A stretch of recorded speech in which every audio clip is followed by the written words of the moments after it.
ക്രിസ്ത്യാനികൾക്കെതിരായിട്ടുള്ള tax ഇന്ത്യയിൽ കുറഞ്ഞു ചോദിച്ചാൽ അത് ഓരോ ദിവസവും കൂടിക്കൊണ്ടിരിക്കുകയാണ്. മോദി 2014 അധികാരത്തിൽ വരുമ്പോൾ 2014 ക്രിസ്ത്യാനികൾക്കെതിരായി രേഖപ്പെടുത്തിയ കുറ്റങ്ങളുടെ എണ്ണം 137. ഇപ്പോൾ അത് ഓരോ വർഷവും 800 കുറ്റകൃത്യങ്ങൾ രേഖപ്പെടുത്തിയിട്ടുണ്ടാകുന്നു ക്രിസ്ത്യൻസിനെതിരെ എന്നാണ് ഇന്ത്യയിലെ ഒരു യാഥാർത്ഥ്യം. നമ്മൾ ഇവിടെയൊക്കെ ഓക്കെ, നോർത്തിലേക്ക് പലയിടത്തും പോയാൽ ഞായറാഴ്ച അവരുടെ കൂടിയിരിപ്പുകൾ, അവരുടെ പ്രാർത്ഥനകൾ, പള്ളികളിലെ പ്രത്യേകമായ ചടങ്ങുകൾ പലതും നടക്കില്ല. ഛത്തീസ്ഗഡിലേക്കും ഒപ്പമുള്ള മധ്യപ്രദേശിലൊക്കെ ഭാഗങ്ങളിലൊക്കെ പോയാൽ അവിടെ കരോൾ സംഘങ്ങൾക്ക് പ്രവർത്തിക്കാൻ കഴിയില്ല, പരസ്യമായി അവരുടെ പ്രാർത്ഥനാ ചടങ്ങുകൾ നിർവഹിക്കാൻ കഴിയില്ല. അവരുടെ പള്ളികൾ ആക്രമിക്കുന്നു, മാതാവിൻ്റെയും ക്രിസ്തുവിൻ്റെയും ഒക്കെ രൂപങ്ങൾ തകർത്ത് കളയുന്നു. വിദ്വേഷ മുദ്രാവാക്യങ്ങളുടെ റാലികൾക്ക് മുമ്പിൽ BJPയുടെ നേതാക്കന്മാരും MLA-മാരും പോലും പ്രത്യക്ഷപ്പെടുന്ന സംഭവങ്ങൾ കഴിഞ്ഞ വർഷങ്ങളുണ്ടായിട്ടുണ്ട്. ഈ സൻസദുകളിൽ മുസ്ലിങ്ങളെ കൊല്ലണമെന്നത് സാധാരണയായിട്ട് പറയുന്ന ഒന്നാണ്. അതിൻ്റെ കൂടെ ക്രിസ്ത്യാനികളെയും തീർത്ത് കളയണമെന്ന് എന്താ പറയുക, ഈ സന്യാസി വേഷം കെട്ടിയ ആളുകൾ പ്രസംഗിക്കാൻ തുടങ്ങിയിട്ടുണ്ട്.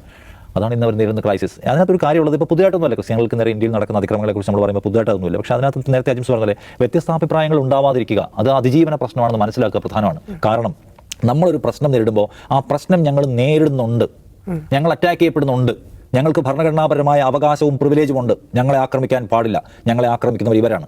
അത് തുറന്നു പറയുക എന്നത് വളരെ പ്രധാനമാണ്. അത് പറയുന്നത് എന്തിനാണ്? അങ്ങനെ പറയുമ്പോഴാണ് ജനം അത് മനസ്സിലാക്കുക, പബ്ലിക് അത് മനസ്സിലാക്കുക, ജനങ്ങളുടെ പിന്തുണ അതിൽ ഉറപ്പാക്കാൻ കഴിയുക. നമ്മൾ നേരിടുന്ന ഒരു പ്രശ്നത്തിനകത്ത് ജനുവിനാവണമല്ലോ. നമ്മൾ മീൻസ് ഞാൻ ഈ പറയുന്ന ലീഡർഷിപ്പിനെ കുറിച്ചാണ്. നമ്മളൊരു ക്രൈസിസ് നേരിടുമ്പോൾ അത് ജനങ്ങളോട് പറയാൻ ഞങ്ങൾ പ്രശ്നത്തിലാണ്. ഞാൻ തന്നെ പറയാണ് എനിക്കൊരു പ്രശ്നമില്ല, പ്ലീസ് നിങ്ങൾ ബഹളം ഉണ്ടാക്കില്ല. ഞാൻ തല്ലുകൊള്ളുമ്പോൾ, ഞാൻ ആക്രമിക്കപ്പെടുമ്പോൾ, എൻ്റെ അതിജീവന പ്രശ്നത്തിലാവുമ്പോൾ ഞാൻ പറയുകയാണ് വി ആർ ഓക്കെ, ഞങ്ങൾക്ക് ഒരു പ്രശ്നമില്ലെന്ന് പറഞ്ഞാൽ പിന്നെ ജനങ്ങൾക്ക് അതിനകത്തുള്ള റോൾ എന്താണ്? നാളെ അതിലും വലിയൊരു ക്രൈസിസ് ഞാൻ നേരിടുമ്പോൾ ജനങ്ങൾ എന്നോട് കാണിക്കുന്ന വിശ്വാസം എന്തായിരിക്കും? ജനങ്ങളുടെ ഭാഗത്തു നിന്നും, പബ്ലിക്കിൻ്റെ ഭാഗത്തു നിന്നും, ഇന്ത്യൻ മതനിരപേക്ഷ സമൂഹത്തിൻ്റെ ഭാഗത്തു നിന്നും എനിക്ക് കിട്ടാൻ സാധ്യതയുള്ള സപ്പോർട്ടിൻ്റെ അന്നത്തെ സ്ഥിതി എന്തായിരിക്കും?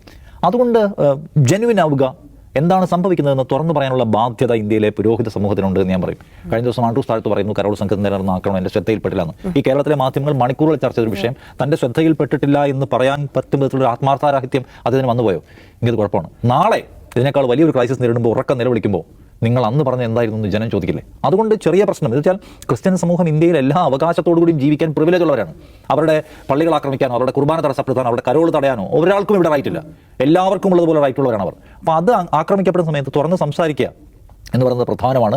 ലോകത്ത് റിലീജിയസ് പെർസിക്യൂഷൻ അനുഭവിക്കുന്നവരിൽ ക്രിസ്ത്യാനികളുണ്ടെന്ന് ലോകത്ത് ഇന്ത്യക്ക് പുറത്തുനിന്നുള്ള വിവിധ സംഘടനകളും ഏജൻസികളും രാഷ്ട്രങ്ങളും അമേരിക്കൻ ഗവൺമെൻറ്റിൻ്റെ ആഭ്യന്തര റിപ്പോർട്ടുകൾ പോലും ചൂണ്ടിക്കാണിക്കുന്നു. അപ്പോൾ നമ്മളിവിടെ നിന്നില്ല എന്ന് പറഞ്ഞാൽ വസ്തുതയാവും. അതുകൊണ്ട് സ്വന്തം വിശ്വാസികളോട്, സ്വന്തം എന്താ പറയുന്നത്, കുഞ്ഞാടുകളോട്, പൊതുസമൂഹത്തോട്, ഇന്ത്യൻ ഭരണഘടനയോടൊക്കെ കുറച്ചുകൂടിയൊക്കെ റെസ്പോൺസിബിൾ ആവുക എന്ന ഉത്തരവാദിത്വം മത നേതൃത്വം സ്വീകരിക്കണം.